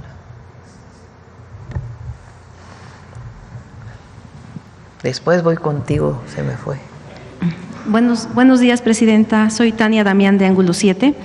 Este fin de semana nos llegó una denuncia de agresión a un joven por parte de la Policía Municipal de Los Xochitlán. Los Xochitlán es un municipio de la Sierra Negra, de Puebla, muy pobre, en donde, pues, según este joven, bueno, no es la primera vez que hay este tipo de, digamos, de abusos policiales. Estamos hablando que el presidente municipal su familia lleva 4 periodos desde 2014, pero también comentaba el joven que en su caso participaron elementos militares. Otras versiones dicen que son elementos hechizos o clonados. Entonces, aparte de que, pues, el joven ya presentó la denuncia en la Fiscalía, piden la intervención del Estado. El Estado está, de hecho, ese día, pues, estaban buscando al joven, el joven se escondió, intervino un delegado estatal. Ellos están pidiendo que, pues, que entre mejor, o sea, que participe ya el Estado. Al parecer va a participar, pero también causa este tipo de, bueno, la petición de que se investigue, si es así, que participen elementos, digamos, militares, pues presencian, no es que participen, sino presencian, y ellos dicen que hay muchos abusos, digamos, policiales de la Policía Municipal, y que hay como, pues, una complicidad. O sea, por una parte está esa versión de que, pues, presencian esos hechos, por otra parte está la versión de que hasta podría ser militares clonados con la anuencia igual de la presidencia municipal. ¿Cuál es su opinión? Pues danos el dato para revisarlo, por supuesto. No debe haber abuso policial. Muchas gracias. De hecho, ahí se va a construir la la Universidad Rosario Castellanos, en Xochitlán. Es una comunidad, estamos hablando de uno de los municipios más pobres del país, o sea, no solo de Puebla, y también pues ya se está buscando, bueno, el gobierno del estado está buscando ya ese espacio para la universidad. Y bueno, también otro tema sobre 2 comunidades indígenas en Puebla, es Alpanocan, San Antonio Alpanocan y San Pedro Benito Juárez. Alpanocan pertenece a Xochimilco, San Pedro Benito Juárez pertenece a Atlixco, estamos hablando de la Mixteca, al sur del estado. Estas comunidades estaban en el registro del INPI, el Instituto Nacional de Pueblos Indígenas, para recibir el recurso del FAIS, pero de repente los descartaron. Por ejemplo, ahí en Xochimilco también estaba Yanohuac, me parece que se llama, ellos sí están, o sea, estaban en el registro y no los descartan, pero Alpanocan la descartan. Entonces ellos de hecho vinieron el 25 de mayo a hacer una petición, han ido a Bienestar, el INPI ya les dijo que ellos sí los metieron en el registro, pero que debe ser una respuesta de Bienestar. Alpanocan tiene su relevancia porque tienen un conflicto con Tetela del Volcán por unos manantiales, digamos, con Morelos. Entonces, el presidente auxiliar pues quería ocupar ese recurso para apoyar o para hacer proyectos de tuberías, de distribución de agua, pero resulta que estaban en el registro, o sea, participan en la reunión donde van a tener el recurso y al final de cuentas no. Se han revisado muchos y le comento a la secretaria de Bienestar para que revise este caso. Y finalmente, Presidenta, ¿se había un registro de pueblos originarios, comunidades? Y cuando sale el registro, por ejemplo, en Oaxaca se hicieron varias adecuaciones, particularmente Oaxaca pues tiene su complejidad, y en otros lugares, también Michoacán, se hicieron algunos ajustes. Entonces se ha hecho en muchísimos lugares y este caso pues lo revisamos con gusto y le digo a Ariadna. Muchas gracias, Presidenta. Y finalmente, en Puebla se tiene planeado hacer un cablebús, está ya el proyecto en revisión en el INA. Sabemos que en la Ciudad de México se hizo un cablebús en Iztapalapa. ¿Cuál es su opinión de este tipo de proyectos? Entiendo que es para transporte público, o sea, más que turístico, transporte público, porque también en el morenovallismo se hizo un teleférico pues, que solamente era con fines turísticos. Creo que menos de 1 kilómetro. Muy caro. Y afearon un montón ahí la estatua de Zaragoza. Sí. Así es. Pero, ¿cuál es su opinión de hacer, o sea, de un proyecto como un cablebús para la ciudad de Puebla? Ellos hablan de una zona de la Resurrección hacia el centro, que es una zona pobre, pero también hablan de otra línea, que sería pues del centro hacia, digamos, la zona de Angelópolis, que se le llama, como hacia la salida a Atlixco, que es la zona como pues sur de Puebla. ¿Cuál sería su opinión de un proyecto para Puebla como el cablebús? El cablebús es un sistema de transporte muy eficiente, particularmente cuando viene de zonas altas a zonas bajas. Normalmente en esos casos, cuando crece mucho un poblado, una ciudad, hacia la montaña, en muchos casos incluso pues, por la historia de cómo crecieron los asentamientos humanos en México, sobre todo en la segunda mitad del siglo XX, pues muchos crecieron con invasiones o con venta de tierras ejidales y se fueron incorporando y no hubo la infraestructura suficiente para poder, pues, que tengan agua potable, drenaje, movilidad. Entonces, cuando hay de zonas altas, sobre todo, pues de zonas con mayor marginación, pues son muy útiles. Esto, pues el primer lugar donde se hizo fue en Medellín, en Colombia, y de ahí pues se vino haciendo en otras ciudades.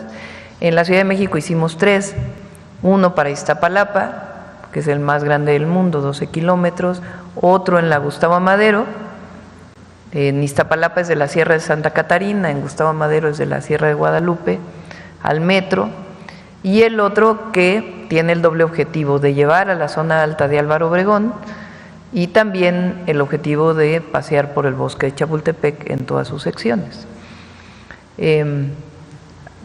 Clara también tiene planteado otros cablebuses para la ciudad, Bedoya planteó un cablebús para Uruapan, que ya entiendo que va muy avanzado. Y así pues varios gobernadores están planteando. Estado de México también tiene su Mexibús. No, Mexibús no se llama, ¿cómo se llama? Mexicable. Entonces, pues lo que hay que hacer solo es el estudio. ¿Qué hacemos nosotros desde el gobierno federal?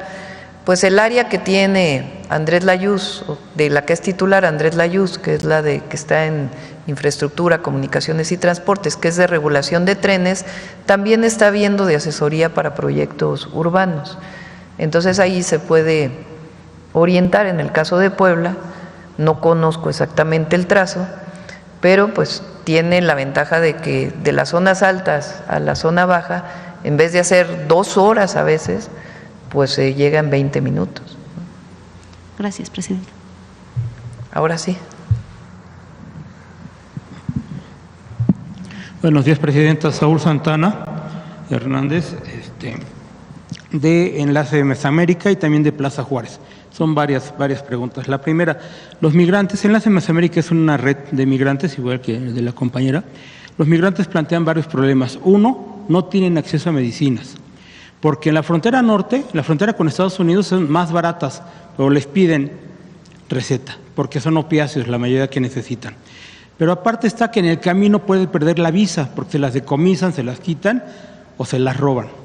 Y no lo pueden comprar en México porque vale 3 veces más, por ejemplo, la metadona. No se pueden enfermar los migrantes, presidenta, porque ni aquí Pero ni la allá. metadona es particularmente para problemas de sobredosis, ¿no? Es un opiáceo, sí, pero ese es por decirle el más grave.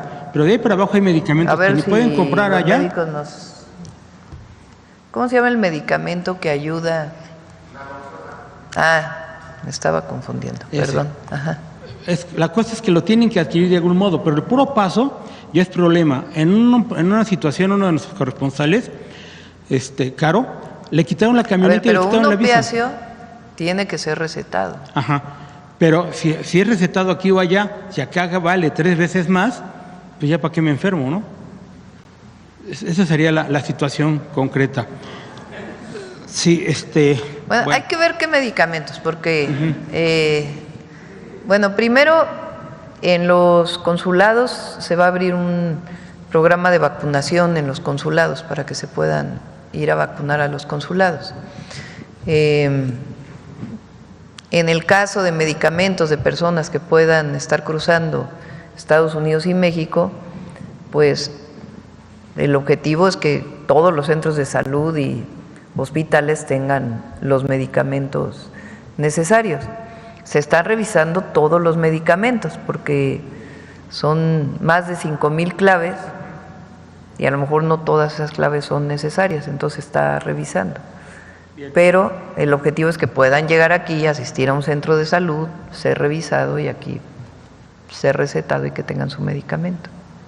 Gracias, presidenta. En otro tema, en Tepoztlán, Estado de México, hay un puente que atraviesa la carretera de lado a lado, pero va únicamente en 20% de avance y ya pasó de 180 millones de pesos de presupuesto inicial, aprovechando la presencia del secretario, a 400, pero no lo han terminado. Lo atribuyen, se acercaron pobladores y regidores de ese lugar, Tepoztlán, para decirnos que la expresidenta municipal, que ya regresó a pesar de estar inhabilitada, favorecida por el viejo Poder Judicial, María de los Ángeles Zupa Villegas, es la que está manejando la obra, la suspensión de la obra, y también la que está manejando los... ¿Es una obra municipal o estatal? Es un puente. No sabría decirle si es ¿quién municipal. lo está haciendo? O sea, es el municipio. Ah. El municipio es el que lo está haciendo, pero ya con un sobreprecio y una no obra existente. Lo revisamos. Y ya por último, usted ha ido varias veces a Acapulco, pero también hay huracanes, tanto meteorológicos como políticos. En el caso de la alcaldesa Adelina López, nada más se pronunció que iba a ir que quiere competir por la gubernatura y se le dejó venir toda la casta de la gobernadora y su papá, y están en un boicot tremendo contra Acapulco. La grilla, pues ¿qué es la grilla? Que lo hagan. El problema es que las ayudas después de los huracanes están siendo bloqueadas por este tipo de políticas. No, eso no. Es lo que nos comentaron. No. Digo, una cosa es los temas políticos que no deben ser Exacto. pasar a otros temas, pero la ayuda a la gente, esa no tiene ningún bloqueo, ninguno. Es más, nunca, yo creo en la historia, en un sexenio, se va a invertir tanto en Acapulco como vamos a invertir nosotros en mejoramiento de Acapulco. Ya Fonatur está ahí, si van a Acapulco es otra condición la recolección de basura, porque hoy en la zona central el drenaje de Acapulco está la hace Fonatur. Se está haciendo un trabajo muy importante de desasolve de ríos, de drenaje, de agua potable, de acciones culturales, que por aquí hay una compañera que siempre nos pregunta las actividades culturales en Acapulco. O sea, se está haciendo muchísimo para Acapulco. Entonces ahora sí que no pueden decir que se están bloqueando los apoyos a Acapulco, todo lo contrario. Y no tiene nada que ver con lo político, sino que Acapulco sufrió 2 huracanes en menos de un año y pues requería el apoyo del gobierno federal, si no, no. Y no solamente para restaurar lo que había antes, sino para mejorarlo integralmente. Gracias, Presidenta. Bueno. ¿Un comentario?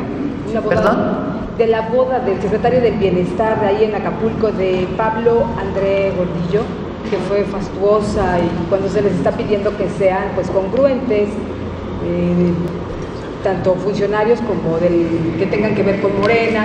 ¿Algún comentario o no sabías? Pues austeridad, austeridad, todos. Se alejan de la gente luego cuando.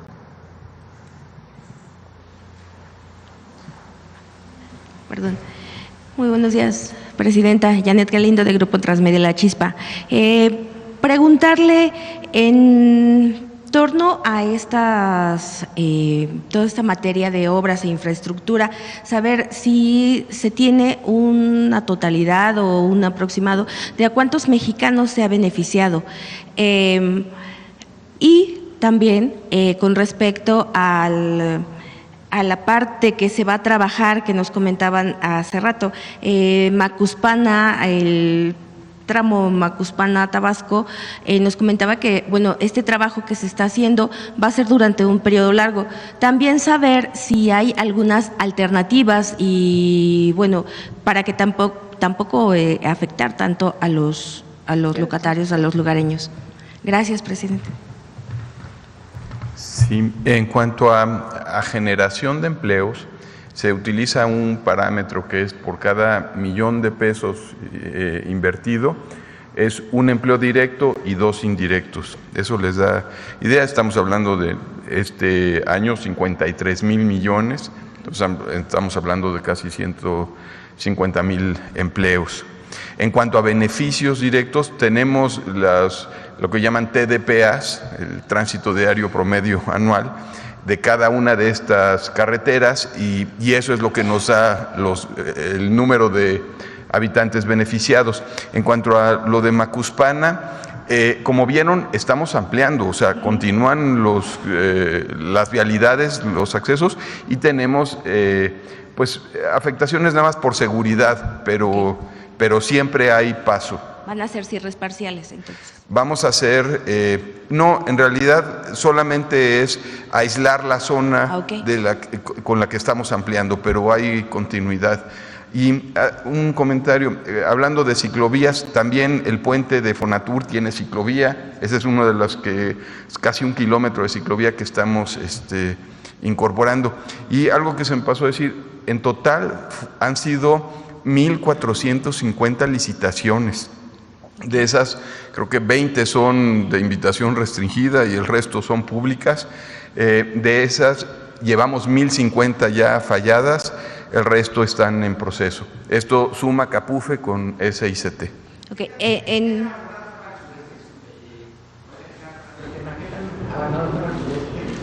Con la 4T, ¿cuánto fue lo que precisamente se corrigió, se levantaron caminos, se cortaron carreteras? No, bueno, el sureste al contrario, es ha tenido una gran intervención desde la administración pasada. Aquí ya no reporté lo que está haciendo la Secretaría de la Defensa, que ya está por concluir el proceso de reconstrucción.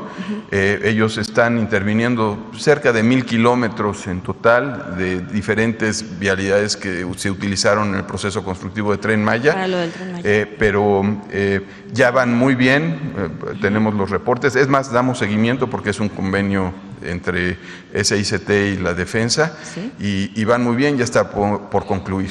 Ok, ¿a una fecha aproximada que se prácticamente concluya? Es este mes.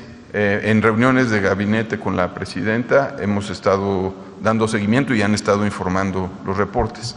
Ok, y estas licitaciones que nos comentaba, estas que faltan, más o menos ¿para cuándo terminarán? Es junio prácticamente, si vieron las fechas, lo que nos falta arrancar, todo está para fallarse en junio, que son algunos puentes. Hay que recordar, buscamos también que mucha de la obra se haga por empresas locales. Entonces también eso nos lleva a tener tramos y dividimos por frentes de trabajo, por eso la gran cantidad de licitaciones. Y la mayor parte también caen, ya la nueva ley de obras también tiene un apartado donde indica que en condiciones similares es un criterio el asignarlo a una empresa local, justamente para generación de empleo. Ok, muchísimas gracias, secretario. Gracias, presidenta. Y hablando de otro tema, bueno, pues ya comentaban también los compañeros con respecto a estas lluvias que se dieron en días pasados, que finalmente afectan a mucha gente. Sin embargo, pues también con esto se dio una recuperación en el Cutzamala. No sé si nos pudiera comentar cómo está esta recuperación y, bueno, los beneficios que va a traer. Todavía sigue habiendo incendios, imagínense, en las zonas donde no ha llovido, particularmente en el noroeste. Cutzamala se ha recuperado solo al 50% más o menos. Todavía las presas no tienen una recuperación mayor. Ha llovido pues, principalmente en el centro sureste del país. Donde hubo también problemas importantes fue en una pequeña localidad en Puebla y en Mineral del Oro en Hidalgo, que también ahí pues está apoyando Laura Velázquez y vamos a ver si se requiere un apoyo adicional. Okay. Muchísimas gracias, presidente. Gracias. Vamos con detector de mentiras. Con su permiso, presidenta. Buenos días a todas y todos. Como ya lo mencionó la presidenta, es mentira que la plataforma Trabajo En sufrió un ciberataque y que se vulneraron los datos de aspirantes a empleo. Desde el 31 de mayo, la propia Secretaría Anticorrupción y Buen Gobierno desmintió esta información. También lo hicimos en Infodemia. En el caso de la Secretaría, pueden revisarlo en sus redes sociales. La cuenta de ex es @buengobierno_mx y en el caso de Infodemia somos @infodemiamex.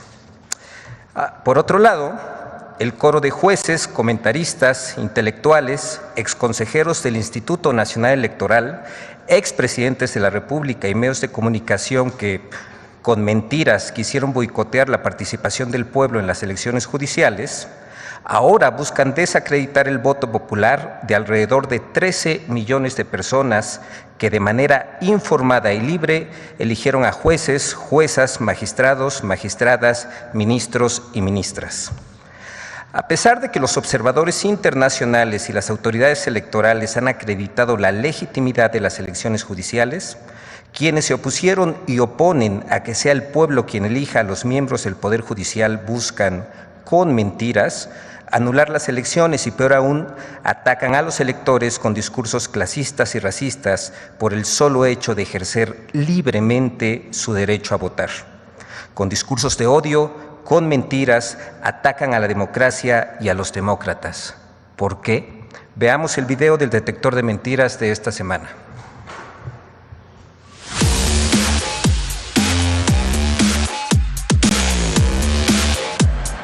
A pesar del éxito que significó la elección judicial y el avance que representa como un ejercicio de democracia participativa, en medios de comunicación y redes sociales, comentaristas y periodistas aseguran con mentiras que esta elección fue un fracaso. Entre el lunes 2 y el martes 3 de junio, 6 medios impresos nacionales publicaron más de 50 columnas y artículos repitiendo viejas mentiras en contra de la elección judicial. De ese universo, 19 artículos aseguran que la elección judicial resultó un fracaso porque solo participaron 13 millones de mexicanos. Apenas el 13% de los votantes es un fracaso rotundo, se le vea por donde se le vea. El 87% de abstención es un golpe directo a la línea de flotación de la legitimidad democrática de cualquier órgano electivo. 88% de la gente no se paró por una casilla. Fue un fracaso. ¡Mentira! La consejera presidenta del Instituto Nacional Electoral, Guadalupe Taddei Zavala, informó el 1 de junio que las estimaciones de participación ciudadana en la elección judicial eran de entre el 12.57% y el 13.32%, aproximadamente 13 millones de votos. Esta votación supera los 9.6 millones que obtuvo el PAN, los 5.7 millones del PRI y los 6.2 millones de Movimiento Ciudadano en la elección presidencial de 2024. Incluso son más que los votos sumados de estos dos últimos. Además, ni la Constitución ni las leyes electorales establecen un mínimo de votos para que la elección sea válida. 2. La elección judicial carece de legitimidad por el uso de notas para apoyarse para ejercer el voto. ¡Mentira! Katia Uriona, jefa de misión de expertos electorales internacionales, quien fungió como observadora internacional de la elección judicial en México, destacó la utilización de notas personales durante la jornada del 1 de junio como un derecho ciudadano de ejercer un voto informado y destacó que los ciudadanos votaron en libertad. Da cuenta también del derecho ciudadano a ejercer un voto informado, pero también puede dar cuenta de que las personas, al menos porque hemos conversado también con la ciudadanía que asistía a votar, hicieron un ejercicio ciudadano, insisto en esto, de revisar las candidaturas. 3. La ONU ordenó cancelar la elección judicial en México. ¡Mentira! La ONU no emitió ningún comunicado relacionado con la suspensión de las elecciones judiciales en México. La desinformación proviene de un comunicado publicado por la JUFED el 30 de mayo, en el que señala que el Comité de Derechos de la ONU admitió una comunicación presentada por esta organización en torno a la elección judicial. Esto no significa que la ONU haya dictado medidas contra el proceso electoral para elegir a jueces, magistrados y ministros el 1 de junio. 4. La elección judicial acabó con la carrera judicial. ¡Mentira! El artículo 100 de la Constitución mexicana establece que el órgano de administración judicial será responsable de la administración y carrera judicial del Poder Judicial. Este órgano determinará el ingreso, permanencia y separación del personal de carrera judicial y administrativo y se encargará de su formación, promoción y desempeño a través de esquemas de capacitación y profesionalización permanentes, en función de las distintas categorías de la carrera judicial. 5. El INE determinó no anular las boletas sobrantes de la elección judicial del 1 de junio. El INE determinó que no se anulen las boletas sobrantes, las inutilizadas. ¡Mentira! El consejero Arturo Castillo Loza explicó durante la elección judicial del 1 de junio que las boletas no utilizadas, aunque no serán tachadas, sí serán inhabilitadas. Primero, es falso que no se inhabilitarán las boletas no utilizadas. Sí se inhabilitarán, pero no tachándolas, sino resguardándolas en una bolsa de seguridad y registrando en actas los folios sobrantes. 6. El gobierno de México ofreció darle 800 millones de pesos a la CENTE Oaxaca. ¡Mentira! El secretario de Educación, Mario Delgado, explicó que el monto al que se refieren medios de comunicación como parte de un supuesto acuerdo entre el gobierno de México y la CENTE es un apoyo que recibe el gobierno del estado de Oaxaca cada año para el pago de los procesos de admisión, promoción, pacificaciones, recategorizaciones, transferencias y reubicaciones salariales y que no se trata de un recurso destinado a una sección sindical. 7. La empresa Shell se va de México. ¡Mentira!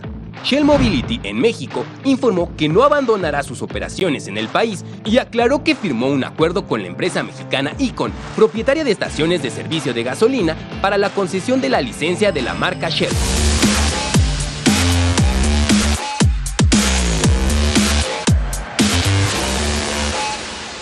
Muchas gracias. Hasta la próxima semana, Presidenta. Buen día. Buen día.